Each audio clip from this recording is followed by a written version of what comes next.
तारिक अनवर जिंदाबाद। कुछ नहीं, मुझे विश्वास है कटिहार की जनता पर, कटिहार के नौजवानों पर, यहाँ के किसानों पर, यहाँ की महिलाओं पर, सभी पर उन्होंने हमेशा आशीर्वाद दिया है मुझको। पिछले जितने चुनाव हम लड़े हैं उसमें उनका सहयोग रहा है। आगे भी हम यही अपेक्षा करते हैं कि तमाम जो कटिहार के मतदाता हैं उनका आशीर्वाद, उनका भरपूर समर्थन मिलेगा और मैं यहाँ से एक बार फिर उनके प्रतिनिधि के रूप में, नुमाइंदे के रूप में लोकसभा जाऊँगा। मुद्दे क्या होंगे जो जनता के बीच में आप लेके जाएंगे? मुद्दे बहुत स्पष्ट है कि कटिहार एक पिछड़ा जिला है। वैसे तो पूरा बिहार ही पिछड़ा हुआ है, बीमारू राज्य हमारा है। उस हालत में हम कटिहार को कैसे आगे बढ़ा ले जा सकते हैं, ये हमारी कोशिश होगी। सबसे ज़रूरी यहाँ है कि यहाँ उद्योग लगे, क्योंकि जो पलायन का एक सिलसिला है, यहाँ के नौजवान, पढ़े लिखे नौजवान, अनपढ़ नौजवान, सभी लोग जा रहे हैं बाहर और अपनी रोटी रोजी की तलाश में। तो हमारी कोशिश होगी कोई ऐसी व्यवस्था बन जाए जिससे हमारे नौजवानों को जिला से बाहर न जाना पड़े और उनकी रोटी रोजी का व्यवस्था यही होगा। टक्कर किससे हो सकती है इस बार? तो देखिए, जो दो गठबंधन के बीच की लड़ाई है, दो विचारधारा के बीच की लड़ाई है, कोई छिपी हुई बात नहीं है। तो हम लोग दोनों विचारधारा या दोनों गठबंधन अपनी बातों को जनता के सामने रखेंगे। हमें विश्वास है कि जिस तरह की जो देश की आज परिस्थिति है, गरीबी है, बेरोजगारी है, भ्रष्टाचार है, महंगाई सबसे बड़ी समस्या हमारे देश की है, आम आदमी का जीना मुश्किल हो गया है। तो ये सारे मुद्दे होंगे इस चुनाव में और मुझे विश्वास है कि देश की जनता, बिहार की जनता, कटिहार की जनता इन तमाम चीज़ों पर गौर करेगी और अपना मतों का, अपने वोटों का सही इस्तेमाल करेगी। एक अंतिम सवाल है कि टिकट को लेकर काफ़ी रार मच रही है। देखिए, ये कोई नई बात नहीं है। चुनाव के पहले जब तक उम्मीदवार की घोषणा नहीं हो जाती है या किस पार्टी को कौन सा सीट जाएगी, तब तक हर लोग उस पर प्रयास करते हैं और ये उनका अधिकार है कि वो प्रयास करें। और जब एक बार फैसला हो जाता है गठबंधन का, तो उसके बाद सारे गठबंधन के साथी एक साथ मिलकर हम लोग काम करेंगे और मुझे विश्वास है कि वो भरपूर उनका सहयोग हमको सबसे बातचीत हो गई। कल के हमारा जो कार्यकर्ता सम्मेलन था उसमें सभी दलों के लोग आए। सर, अशफाक करीम ने कहा कि विचार बहुत अच्छा कार्यक्रम, हम लोग सिंपल तरीका से नॉमिनेशन दिए हैं और 3 गाड़ी का परमिशन था, 3 गाड़ी ही आए। 4 आदमी तारिक साहब के साथ चलना था, 4 ही आदमी हम लोग अंदर गए। बहुत सिस्टम से हम लोग गए, कोई कानून का उल्लंघन नहीं किया और लोगों में एक सैलाब है, मन में लोगों को बहुत खुशहाली है और ये जीत हम लोगों का निश्चित है। बता रहे थे कि कोई आने वाले थे, हाँ, स्थिति में तो नामांकन होने जी हमारे प्रदेश अध्यक्ष जी आए ना, जी शुभ नाम सर? प्रदेश अध्यक्ष डॉक्टर अखिलेश प्रसाद सिंह जी आए। तो वो अभी कहाँ है? वो अभी किशनगंज गए नॉमिनेशन करने के।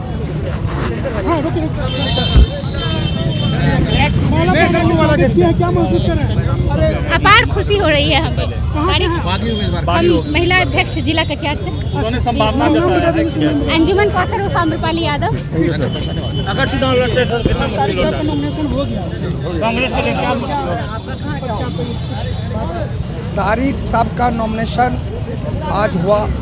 महागठबंधन की ओर से वो प्रत्याशी है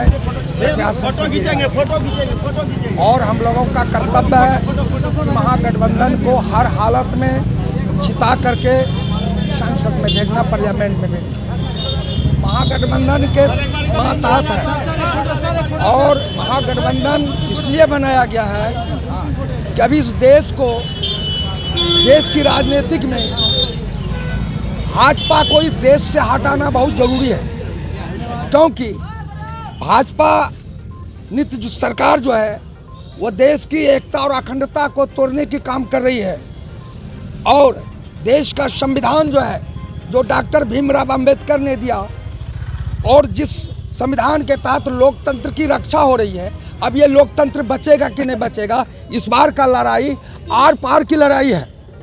इस बार अगर हम भाजपा को नहीं हराते हैं तो आने वाला जो समय अगर भाजपा के हाथ में चले जाती है तो हमको जो वोट देने का अधिकार है वो वोट देने का अधिकार समाप्त हो जाएगा। और ये प्रजातंत्र में, लोकतंत्र में, जनतंत्र में यह एक ऐसा हथियार है कि हम 5 साल में अपने प्रतिनिधित्व का चुनाव करते हैं और जो अच्छा बुरा चुनते हैं, अच्छे को चुनते हैं, बुरा को हम लोग जो है दरकिनार कर देते हैं। नाम बता दीजिए। मेरा नाम विनोदानंद शाह, सचिव भारतीय कम्युनिस्ट पार्टी कटिहार। मतलब नॉमिनेशन में आए हैं, आज तारिक साहब का नॉमिनेशन है। टक्कर तो दोनों में भयानक है, देखिए क्या होता है, पब्लिक का मूड क्या है, अभी क्लियर नहीं हो पाया है। किस गाँव से आए हैं? नॉमिनेशन में हम लोग आए हुए हैं, मतलब तारिक साहब का पहले भी था, इस बार हरा हुआ था, इस बार फिर उतरा है, वहाँ नॉमिनेशन सीट मिला। वोट देखिए टक्कर चलेगा जदयू से, इसी से कांग्रेस से। महसूस कर रहे हैं? महसूस यही कर उम्मीद लेके आए हुए हैं और संभव हो तो जीत भी सकता है, जनता का इच्छा हो तो। थोड़ा सा लग रहा है कहीं मतलब कुछ 19-20 लग ही रहा है, क्या लग रहा है? जितना चाहिए उम्मीद है। महागठबंधन का भी इसमें हाँ, महागठबंधन का भी मिली जुली है। कांग्रेस को जो वोट है तो है, लेकिन महागठबंधन के नाम पर भी तो वोट है, तो क्या लग रहा है मतलब? जनता पर निर्भर होता है, जनता जो चाह ले। 5 साल का दरमियान में जनता जिसको अच्छा समझे तो अपना जीतेगा, भाग तो ठीक है, जनता तो आप लोग ही है ना, आप लोग क्या महसूस करेंगे? देखिए 1-2 चावल से ही पता चलता है कि चावल बन गया। आप लोग जो महसूस करिएगा, देंगे जो अच्छा कैंडिडेट है, जैसे आए हुए हैं तो यहाँ भी देंगे। आए तो है तारिक साहब का, कहाँ से आए? जिला फिरगंज गाँव से। फिरगंज कि कौन पंचायत हुआ, कौन प्रखंड हुआ? ये अर्जना पंचायत प्रखंड आजमनगर। आजमनगर से आए हैं। तो क्या उम्मीद है तारिक साहब का, क्या इस बार? देखिए जनता जो चाहेगी वही होगा ना, जनता तो आप लोग ही है ना, आप लोग जो देखते हैं जैसा सिचुएशन रहेगा वैसा करेंगे।